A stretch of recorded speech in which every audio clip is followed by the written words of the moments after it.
Let's get into today's episode of Why We Succeed. What's going on? My name is Jay Immanuel, and this is a new episode of Why We Succeed. Today, I'm joined by a very special guest, none other than the Marcus Garrett. What's going on? Appreciate you. Thanks for having me, fam. Oh, man, you know, it's such an honor, man. I've known you for some time now, and I think we both are coming up around the blogging ages, man, and I haven't blogged in a while. And I was always admiring your work as a writer, and to see that you have now, years later, transformed your ability to write about relationships to writing about personal finance, writing books, helping people get out of debt. And I just want to know, for you, how has that transition been from looking back, writing about relationships to now, man, you're having an impact on people's financial situation? I'll be honest with you, man. It's been an interesting journey. To give some perspective for the audience, I just turned 39 last week. And so Congrats, man. I don't know. Oh, okay. So you're not embracing it. You're like, I'm right on that edge well, of that's 40. the thing. I was embracing it, and I posted on. I'm not really big on Facebook. I'm the guy that shows up like once a quarter, just to let people know I'm still kicking out here, and right. Haven't caught the COVID or anything like that. And I posted my little picture. I said, 39. That's literally all I said in the picture. And then someone jumped in the DMs and like knocking on the door of 40, and I was like, yo, you ain't have to point all that out. And it's just been an interesting journey. The quote that I've been using for years now is actually something my father said to me when I was in college was use your 20s to learn, your 30s to apply, and your 40s to teach and mentor. So hopefully running a little bit ahead of the curve. That post had come, I think it was the next week, I got an opportunity to speak again at a financial summit for Google, which is, of course, a huge opportunity. I'm glad that they had me back. And we did a virtual summit this year. And to your point, it's just been interesting coming full circle, kind of coming up as what I would consider a no-name blogger, just a guy talking about what was going on in my life and seeing the landscape change over the years. Now everyone talks about what's going on in their life. And then I'd say mid-30s, just really trying to figure out what was next for me. I was like, you know what? I don't need to be the center anymore. I've done that enough. Where or how can I build a platform to highlight others? And ultimately in 2021, that became the Marcus Garrett Show. Right. I love it, man, because it just talks, it really, at least for me, it shows your evolution, if I can say that, because that's the one thing I like about meeting people. And then you fast forward almost 10 years later and you see the growth. And that's the beauty to me, because it lets me know that you and other people like you are heading in the right direction. Because let's be honest, I'm sure you're aware of the high school reunions and things of that nature. And sometimes you go and it's like, man, that's the same person. They just look older. and we never want that to be us. We want people to see us and say, wow, like that person has come up. They've evolved. They've got to a much better place in life. Yeah, I try to, some people might feel differently about this. I was telling the fiance, I think the reason that I've been able to be successful, and I would describe it that way, for measuring myself against myself. I don't try to compare myself to others whenever possible, is, I don't want somebody to look and be like, I just don't want it to be like, man, what happened to Marcus? Because it's funny you say that. We just had my 20-year reunion. I did not make it. But I just don't want people to be looking to scroll at Facebook. They're like, oh, right. What's going on with his face? I mean, the hair, I can't do nothing about it. It is what it is. But, things that are within my control, I want people to be like, man, Marcus really peaked in high school, man. That was his best years. Nah, man, that's what nobody wants to hear that, man. If high school are the best years, like, especially for anybody that's still around here kicking on the earth, not the best way to go about it. Yeah, and actually someone said it to me at another talk that I was doing, and this was several years ago now. And again, we talked about this in what we used to call the black box before you start the show. It's the conversation before the show. Right. And, it's crazy how big and small the world is. So I'll tell this story, then I'll tell how it's a small world. So he was in the audience at that time. And at the end of I was talking about Debt Free or Die Trying, which is my book at that time. And this was for Morgan Chase. I was in New York. Okay. And so that's important because I'm in Texas, is where I live. And he's like, yo, man, the key to overnight success is the first 10 years. And I was like, damn, that's a great quote. Stole it, been using it ever since. Right. But, I want to say 5 years later, I was in a mastermind group, which would be 2020 now. It was last year. And I was like, if anyone in this group can help me find a lawyer, Mhm. So here's the 6 degrees of separation. So this lawyer, someone recommended a lawyer for me who Okay. actually I'm going to be on her show. She's a crypto specialist, so I'm gonna have Oh, her on wow. my show because crypto's big now. She like teaches Yeah. about crypto. Tanya Evans, I think it's Professor Evans on Instagram for folks who want to Okay. find her. And she's like, well, I'm obviously busy being great and talking about crypto and being a law professor. So no, I can't come on your little show and I can't help you with it. But she was like, I have another lawyer, and she Okay. recommended this individual. And I reached out to her. She's like, oh, I know you. You spoke at Chase Bank.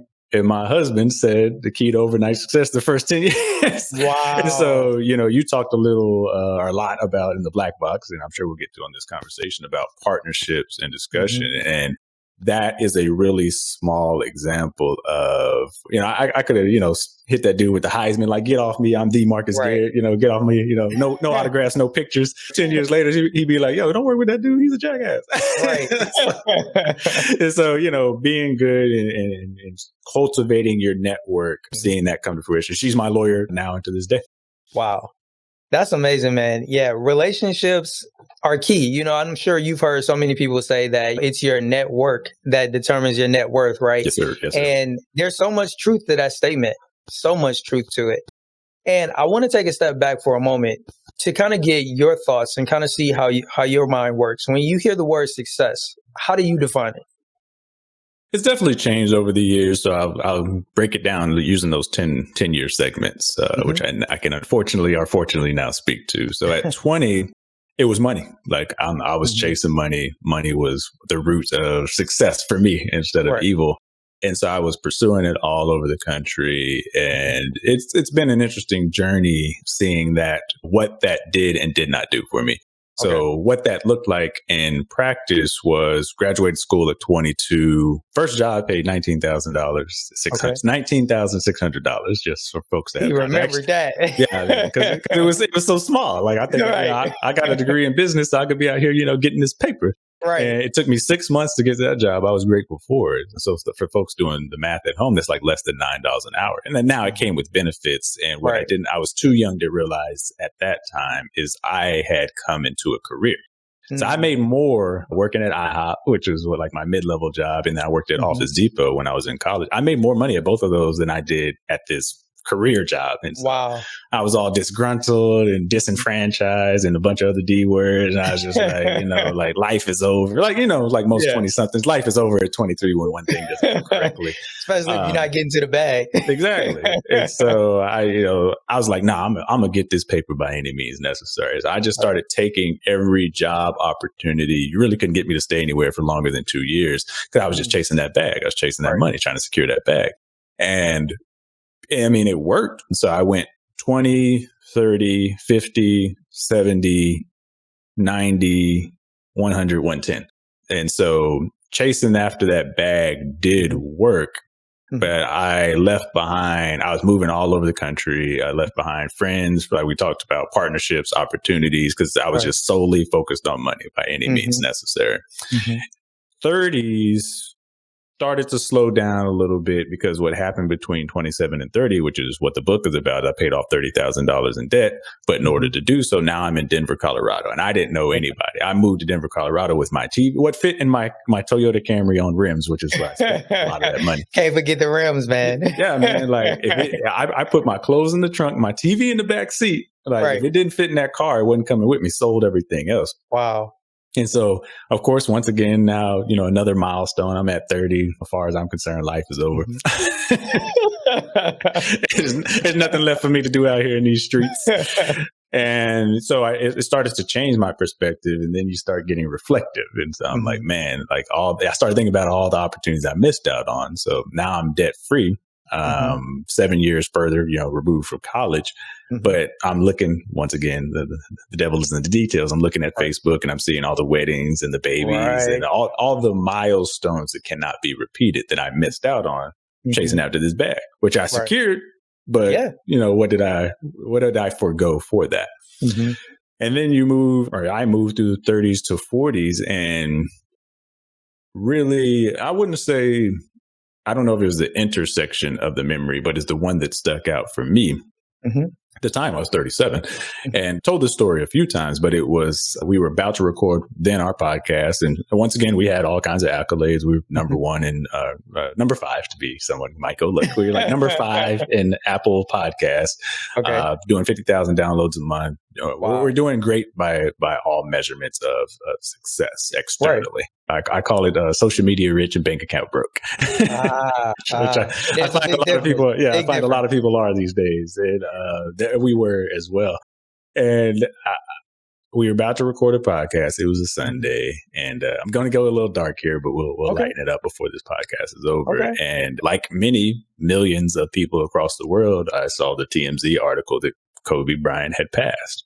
Right. A lot of people were, in denial. TMZ is wrong. I mean, because it's easy for people to wrap their head around it now because, we know how this story went. But at the time, it was like TMZ, like they got it wrong. And TMZ is Steph Curry with these types of unfortunate announcements. Yeah. And I was like, I don't think it's wrong. And so the details are coming out. As we all know now, it turned out to be correct. But what happened is I left there. I went for a walk around the neighborhood. I just moved into this neighborhood and I went out because this is interesting too. I went out and I made the mistake of leaving my house in sweatpants and hoodies, got profiled in my neighborhood because I was apparently underdressed to walk around my own neighborhood. So that was fascinating to go through right after finding out that information. Right. Get back, sit down. All right, let's record this podcast. And then we found out that his daughter had passed in that helicopter accident too. And it's like, nah, we done. Right.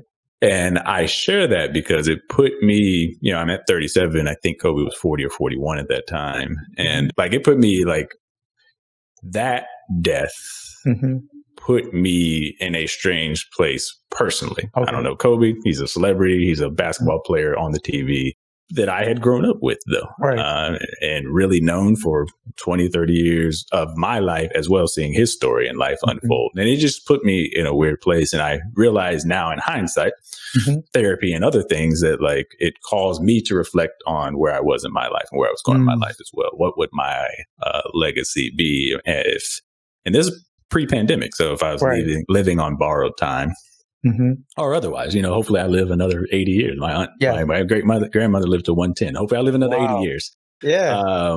But if I don't, what am I doing here? What would be remembered? So my day job is an auditor.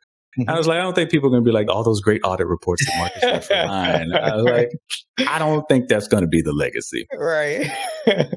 Then the pandemic hits, as we all know. So we're in lockdown quite literally for 30 days. And I think even within that period, but I know it also took place as well, Chadwick Boseman, Black Panther, folks who don't recognize the name, passed from cancer. Yes. Father had cancer. At this time now, I'm 38, maybe. Okay. Yeah, 38. And so I'm watching all these events unfold. And it's like, I want to do more here with my time here. I want to contribute more, do more. I want this to the story of whatever the Marcus Garrett ultimately may be. I want it to be more than it was up to that point. For me, from my mind. From others, they might have thought it was fine. Others probably could care less what I'm doing on Facebook. Maybe they don't give it. I'm trying not to curse. Maybe they don't care what I was doing they probably don't care as much about what I was doing in the last 20 years since that high school reunion as I do about myself. But I just wanted Marcus' story to be more. And then like everybody, I was locked down. Some people learn how to bake bread. I was like, how can I make bread and make a contribution to society and or the world or to my little sphere of influence that was bigger than it had been for the first, at that time, coming up on 40 years. So that's kind of that's the full story. That's the marathon of the 20, 30, 40 and how my perspective has changed. And you hear in that last 10-year decade, money started to matter less and less in the conversation.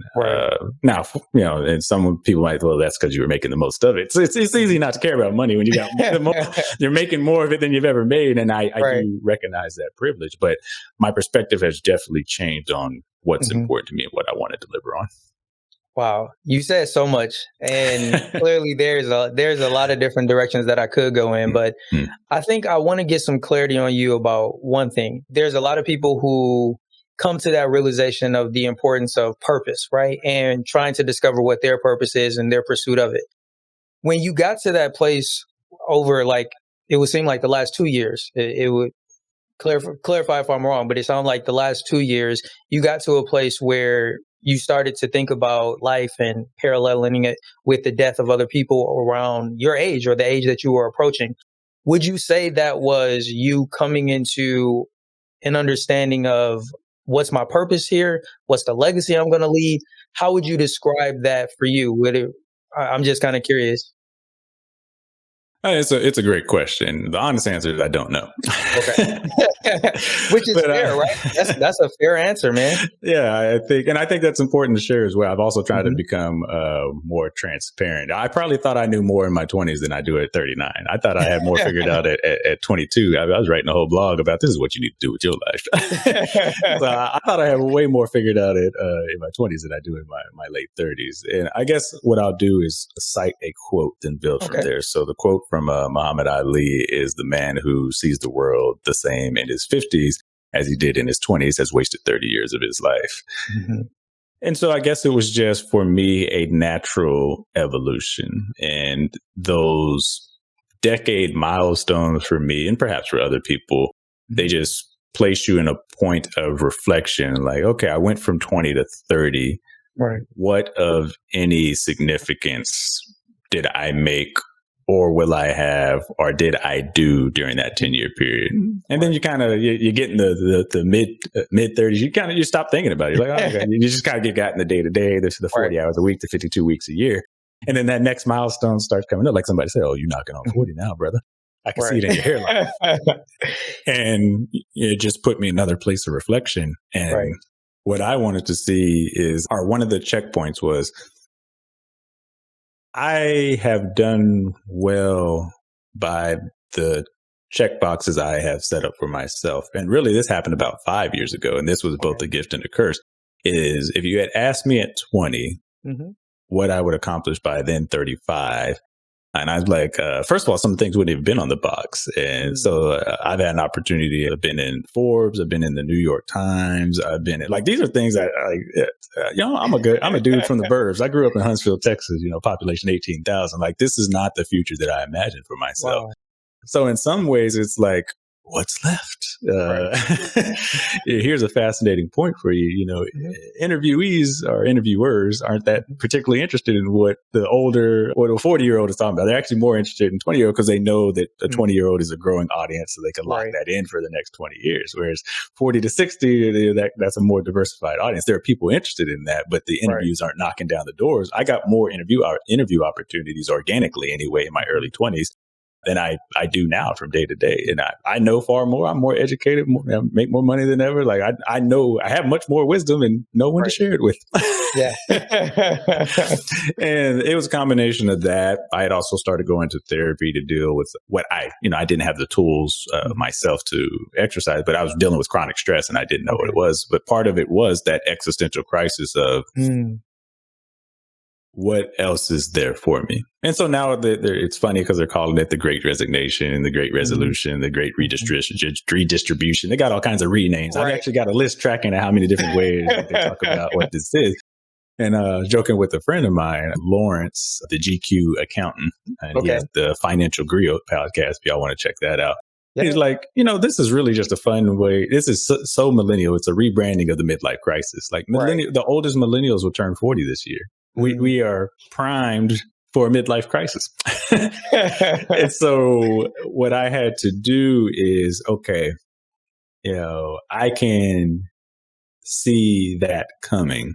If it hasn't already arrived in here, what are the systems or tools that I'm going to use to divert from that path? Because I just don't want to be the woulda, coulda, shoulda guy either. I don't, want to feel sorry for myself. Like, I accomplished too much too early.